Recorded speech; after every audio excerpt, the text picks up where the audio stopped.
now, and the Intuitive Machines 1 mission headed for the moon at 1:05 a.m. Eastern Time Thursday morning. You can see live views from both of those pads there on your screen now. Today's USSF-124 mission is a collaboration between the U.S. Missile Defense Agency, the MDA, and the United States Space Force Space Development Agency, or the SDA. On their behalf, SpaceX will be delivering 2 prototype satellites to orbit as part of the Hypersonic and Ballistic Tracking Space Sensor Program. When fully operational, the system will detect hypersonic, ballistic, and other advanced threats earlier than terrestrial radars, providing hypersonic threat tracking data to hand over to the U.S. Ballistic Missile Defense System. Now, in addition to the MDA payload, SpaceX will also deliver the final 4 Tranche 0 tracking layer satellites as part of its proliferated warfighter space architecture. But for now, here's a closer look at MDA's payload for today.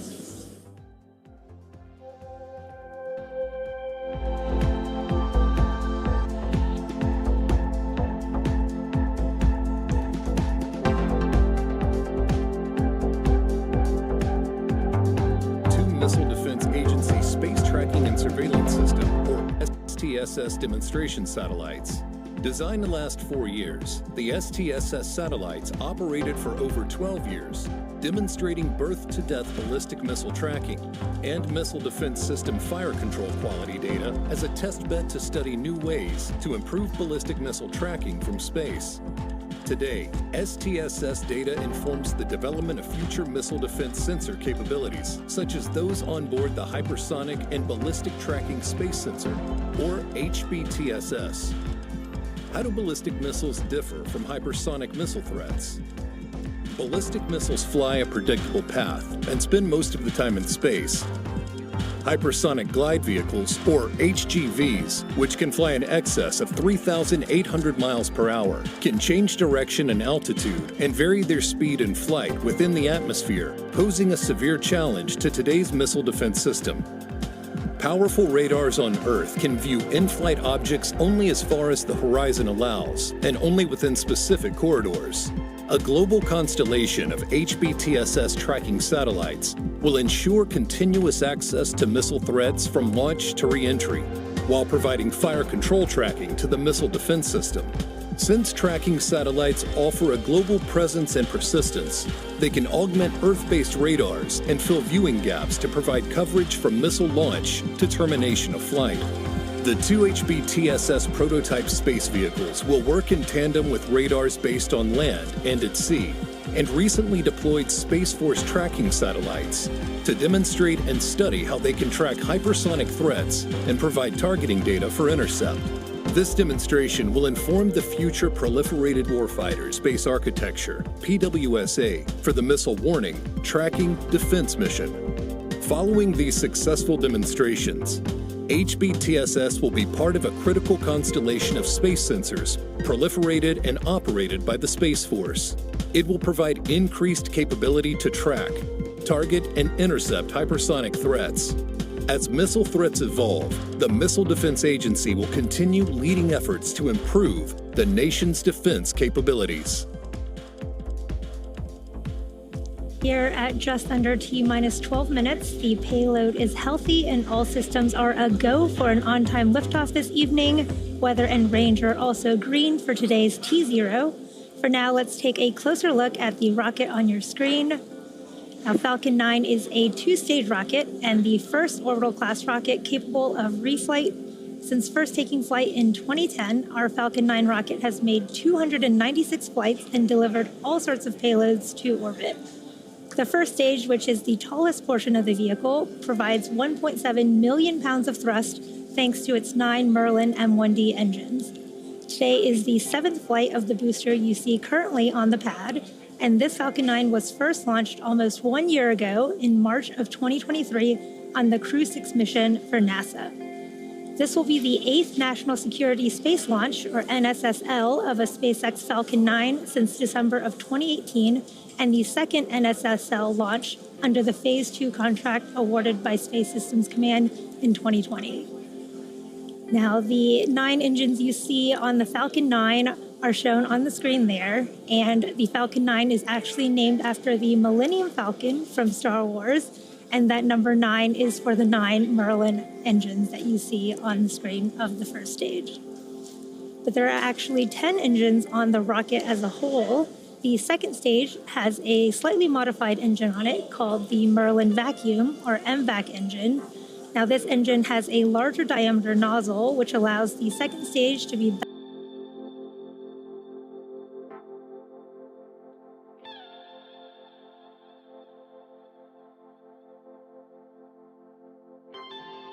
Subscribe to our YouTube channel and turn on the notification structure bell. with the pointed nose at the top of the second stage is the payload fairing, and it's composed of 2 halves made of carbon composite material that come together to protect the payload until we're in the vacuum of space. Now here at T-minus 9 minutes and 38 seconds, the SpaceX team continues to count down towards our 13th launch this year. All systems are a go. And before we began the webcast, the SpaceX launch director pulled the members of the launch team and got a go for propellant loading and launch. So we are currently already loading propellant on the Falcon 9 first stage booster, as well as the second stage. The payloads continue to be healthy, and Falcon 9 team is tracking no issues on the rocket. Currently, the weather is green and the range is ready to support a T0 at 5:30 p.m. Eastern Time. Today, we have a greater than 95% probability of launch based on weather, but if for some reason we don't launch today, we do have a backup opportunity tomorrow at the same time. Now, if you are just joining us, today's mission is a collaboration between Space Systems Command, or the SSC, the U.S. Missile Defense Agency, and the U.S. Space Force's Space Development Agency. As part of this mission, SpaceX is delivering 2 prototype satellites to orbit as part of MDA's Hypersonic and Ballistic Tracking Space Sensor program, in addition to the final 4 SDA Tranche 0 tracking layer satellites as part of its proliferated warfighter space architecture. Now, the SSC is the U.S. Space Force's field command responsible for acquiring and delivering resilient capabilities and groundbreaking technologies to protect our nation's strategic advantage in and from space. For more on the SSC, let's take a listen.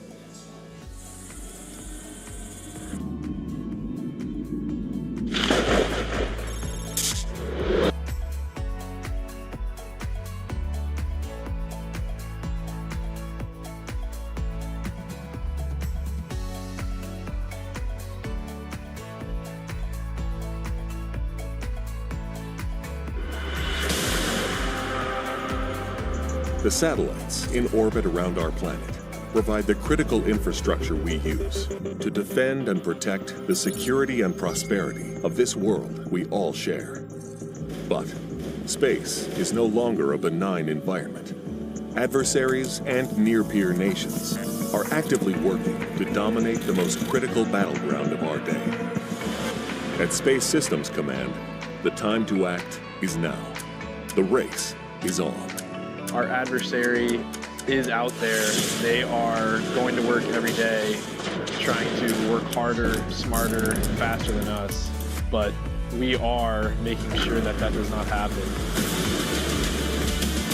The Guardians, airmen, and partners of Space Systems Command are working with unstoppable urgency to innovate and act now, delivering solutions to emerging threats, creating resilient space architectures we can all rely on, especially during times of crisis and conflict. The fight could happen tonight, it could happen tomorrow, it could happen in a couple of years, but we need to start innovating now, and that's exactly what we're doing.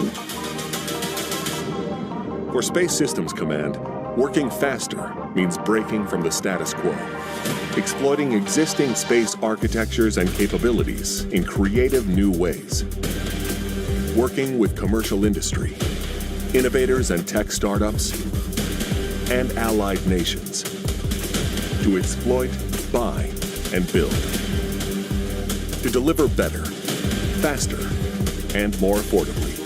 We are advancing the space architecture that we have up there right now, making sure that it's optimal, making sure that we get new space architecture set up, prototyping, experiments to ensure that we can outpace the enemy tomorrow.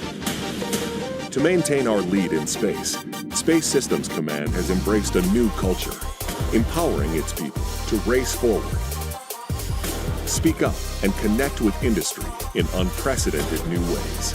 Our people are agile, they continue our partnerships, they are working collaboratively day after day in order to contribute to the big warfighter's purpose. Space is a team sport. We have to work together to provide integrated, resilient capability and speed in order to fight through any contingency crisis. Space Systems Command is moving fast to maintain U.S. superiority in space, running a marathon of sprints, thinking differently, acting boldly, empowering at every level to make space work for us all. At Space Systems Command, space starts here. Here at T-minus 4 minutes and 40 seconds, all systems are currently a go for an on-time liftoff. Up next, the truss structure next to the vehicle, known as the strongback, will start to retract. Strongback retract has started. There you heard that call out for strongback retraction. Now you'll slowly see the clamp arms just below the fairing begin to open. And once the clamp arms are fully open, the strongback will begin to recline. And shortly after that, the strongback will fully recline in preparation for launch. Stage 1 RP load complete. There you heard the call out. The stage 1 propellant loading is complete, and we are still loading stage 2. Again, the vehicle is nearly fully loaded with propellant and will complete in a couple minutes here at the T-minus 2 minute mark. The range is green and ready to support. Weather is looking great with more than a 95% chance of a go. You can see the clear skies on your screen. And if for some reason we do not launch today, we do have a backup opportunity tomorrow at the same time. Now, additionally, it's worth noting that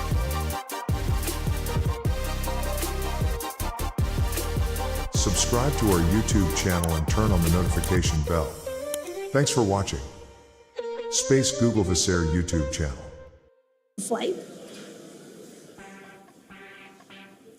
We finished the stage 1 RP1 load. Should be getting the LOX load call out here shortly.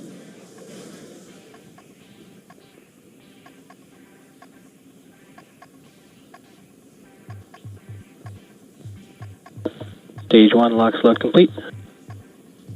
There is that call out for stage 1 LOX loading complete.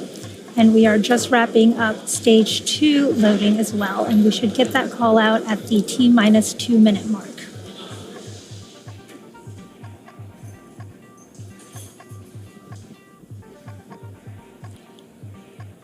Again, you are looking at live views from Falcon 9 on Launch Pad 40 in Cape Canaveral, preparing for our USSF-124 mission.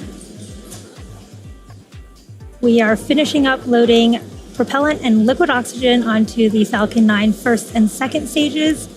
We should be wrapping up. Stage 2 LOX load complete. There it is. That is the call out. We have finished loading propellant and liquid oxygen onto our Falcon 9. We're under 2 minutes to launch here. And again, you can see the condensation of that really cold liquid oxygen condensing with the humid air of Florida, and that venting that you see on the side is normal and expected. That is from the transporter erector liquid oxygen line. Now the next milestone will be at T-minus 1 minute, where the Falcon 9 internal flight computers will take over the count. Shortly afterwards, the launch director will give the go for launch, and Falcon 9 will be ready for launch.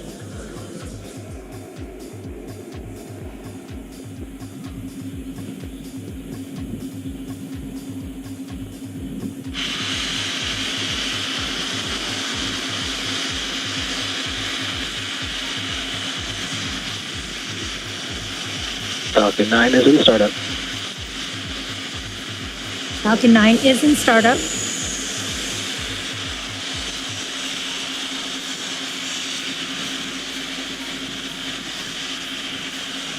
This is the mission director. Go for launch. There is that final mission director go. All systems are go for a launch of Falcon 9 and USSF-124. T-minus 30 seconds.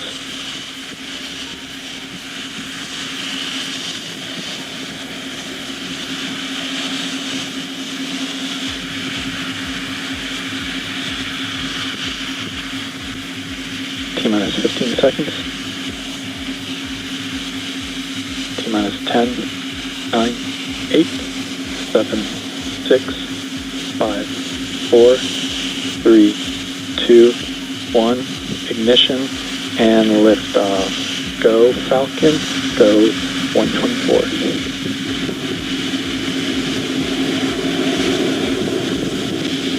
Vehicle pitching downrange. At 1D, chamber pressure is nominal.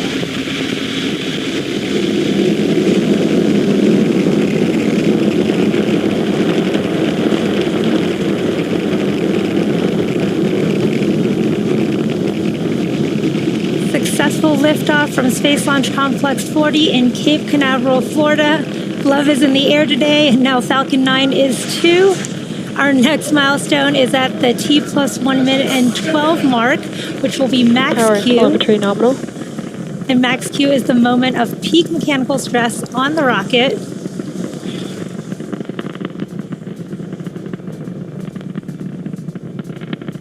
Great views of Falcon 9 there. Mach 1. We're coming up on max Q in just a few seconds.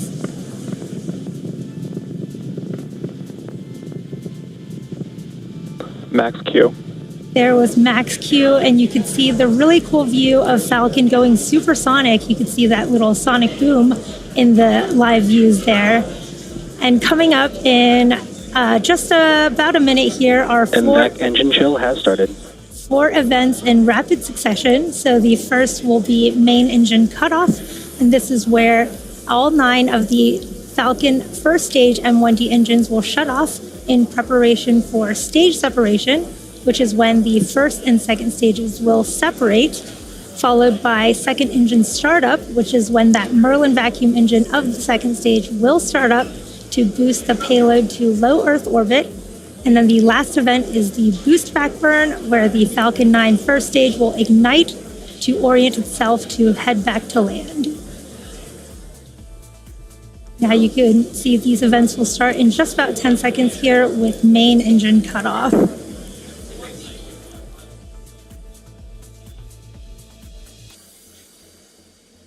Main engine cutoff. Stage separation confirmed. And back startup. Stage 1 boost back startup. There you saw and heard the confirmation of a successful main engine cutoff, stage separation, second engine start, and boost back burn start. You can see great views from the Falcon first stage. The grid fins will be deploying here shortly. And coming up is fairing deployment as well. And as a reminder, we won't see any live views from the second stage today, so we won't see the fairings deploy, but we will get confirmation of their deployment.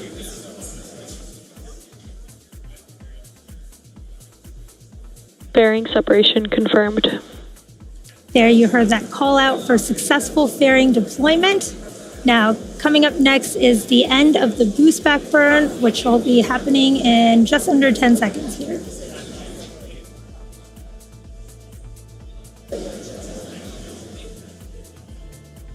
Stage 1 boost back shutdown. There you heard that confirmation of the shutdown of the boost back burn. That is a good burn of the first stage. Again, you are watching a live webcast for USSF-124, a collaboration. Vehicles are on nominal trajectories. A collaboration between the Space Systems Command, the U.S. Missile Defense Agency, and the U.S. Space Forces Space Development Agency, delivering 2 prototype satellites to orbit as part of the Hypersonic and Ballistic Tracking Space Sensor Program, as well as the SDA's final 4 Tranche 0 tracking layer satellites. You can see our grid fins have deployed there. And these will help reorient that first stage as it makes its way back down to Earth. And you can see those puffs of gas, they're coming from the attitude control system, and that is nitrogen gas that is coming out. Now today we will be attempting to recover the Falcon 9 first stage back at landing zone 2. And in just a couple minutes, the booster will execute an entry burn followed by a landing burn. Now both of these burns are meant to slow the booster down rapidly before landing. And if we do have a successful landing today, it will mark the 272nd landing of an orbital class rocket.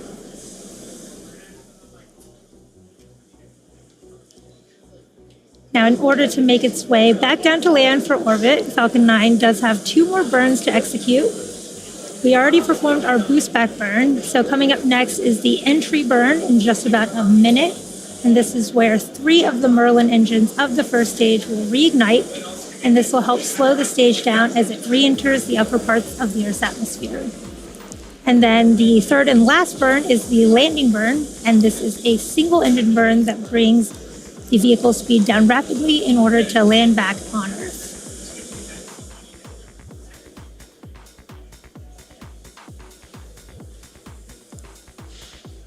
You can see those nitrogen cold gas thrusters of our attitude control system along with our grid fins.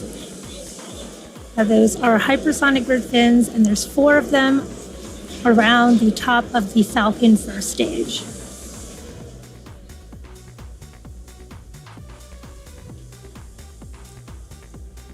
We're coming up on the start of our first stage entry burn. This will be about a 20-second burn starting in just a few seconds.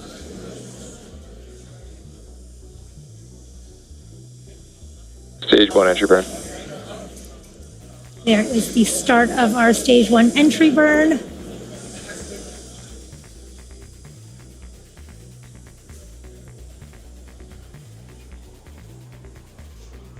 And this is a 3-engine burn that's slowing that first stage down. Stage 1 entry burn shutdown. There is that shutdown. Stage 1 FTS has safed. Shutdown of the Both engines. vehicles are on nominal trajectories. And those callouts were that the flight termination system has been safed and trajectories are all nominal. Coming up next is our stage 1 landing burn in just about 30 seconds here as we come back towards the coast of Cape Canaveral.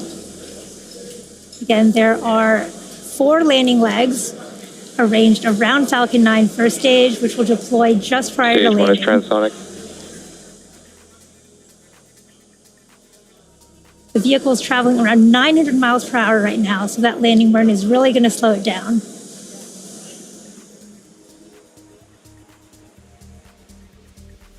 Stage 1 landing burn. There is the start of that stage 1 landing burn. Stage 2 is in terminal guidance. Super cool views of landing zone 2 approaching quick.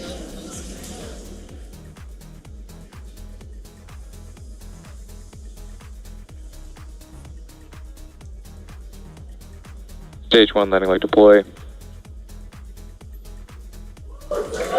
Stage 1 landing confirmed. Stage 2 FTS has safed. Awesome views. There you have it. We have successfully made the 272nd landing of an orbital class rocket. And with that successful confirmation of our booster landing, that will bring today's webcast to a close.